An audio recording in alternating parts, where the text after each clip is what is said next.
Greetings, comrades. Hope this finds you well. Quick shout out to INN, the Indian News Network, which I'm stoked to be a part of.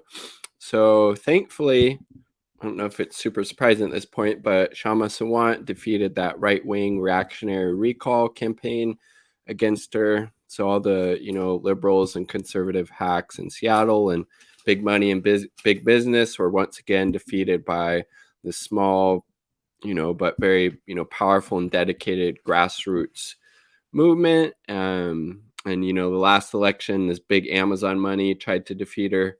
Didn't happen. The working class, rose up in power, got out in the streets, went door to door campaigning for her. Same thing happened now.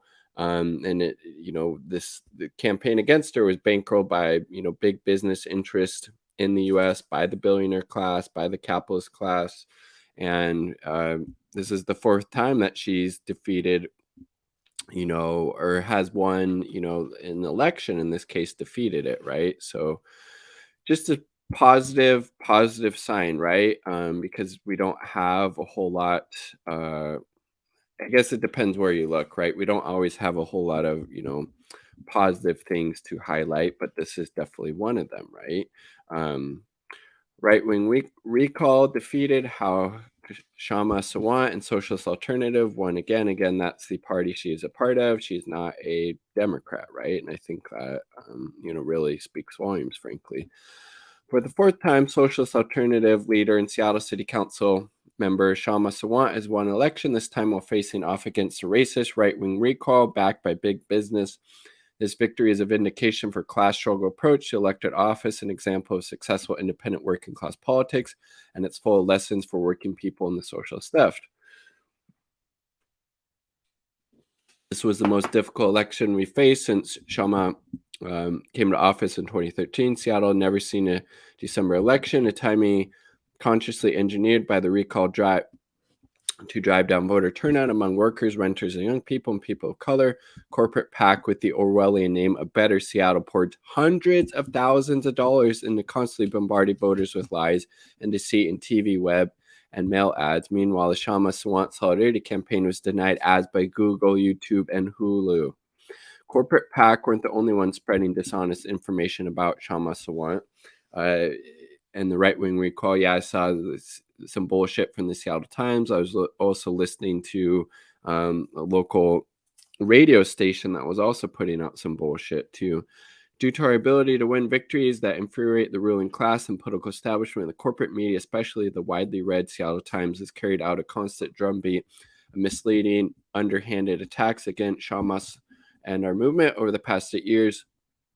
State Supreme Court, with no hearing on the truth of charges, ruled in favor of the right-wing recall, resulting in outright lies appearing on the ballot as the last thing anyone saw before voting. Court inexplicably stalled their judgment for 3 months, allowing the right-wing recall to carry out voter suppression with an unprecedented winter holiday election, which are typically far lower than general elections. Same court threw out a recall against, Amazon's mayor, Seattle, Jenny Durkin, less than 6 months prior, after she illegally ordered the tear gassing of peaceful BLM protesters, resulting in over 18,000 complaints. Yes. No recall for tear gas Jenny, but yeah, this bullshit one against Kshama Sawant. Yes, please go ahead. As the severe attacks on abortion rights and racist justice system also clearly show that capitalist courts are not on the side of the working people and the press. Never have been, never will be in this, capitalist white supremacist state, right?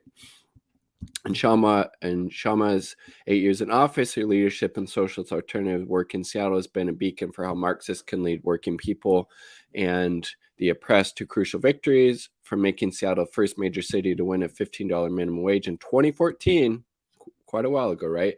And the successful $2 billion Amazon tax in 2020 and landmark renters' rights victories over many years.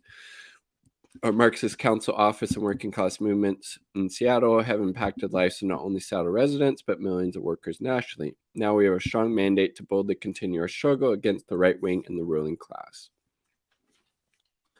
Yes, skyrocketing.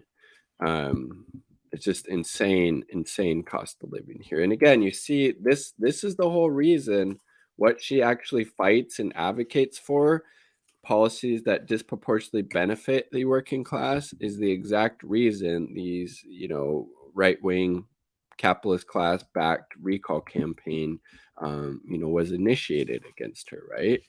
I mean, Jesus Christ. Um, let's see.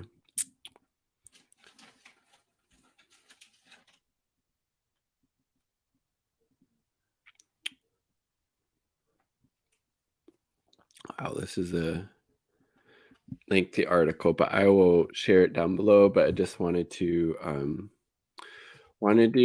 share this because I think it's yeah. Oh, that's interesting. Lessons for DSA. Unfortunately, DSA backed candidates Nikita Oliver and NTK both lost in Seattle this November. Nicole Thomas Kennedy was defeated by Republicans, Seattle's first elected one in 30 years. Her city attorney was fueled partially by the right-wing backlash against BLM. Yeah, Nikita Oliver. I mean, it would have been great if both these people won, obviously. Nikita Oliver didn't campaign on rent control or taxing big business or other working class demands, instead leaning on 9 vague slogans.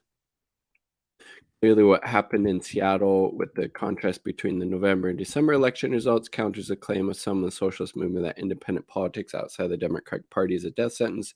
Kshama Sawant has showed time and time again that's to not be true, right? 2 candidates, Oliver and Thomas Kennedy, who enjoyed the backing of Seattle's progressive Democratic establishment, lost, and independent Marxist Kshama Sawant won. While politically independence won't necessarily result in electoral success, this shows the false narrative that running as a Democrat an easier path for socialist change. This is not limited to elections. The avoidance of antagonizing big business and the political establishment during elections virtually always continued with the failure to build movements and fight while in office. DSA is struggling to find a way to hold, yes, Jamal Bowman and the Palestinian shit, right? So pretty interesting, but definitely, very positive sign that, Kshama Sawant has won these 3 elections to get reelected, and then his, Kshama Sawant campaign has fought back against this right-wing racist reactionary recall campaign backed by these, capitalist class and big business against her. So yeah, all those liberals, all those conservatives, all those corporate hacks can fuck right off, right? This is awesome. Like the video if you like the damn video. All part of people. Quick shout out to the 2 Uber comrades supporting my channel, partner Indie Left News. Check them out. Peace.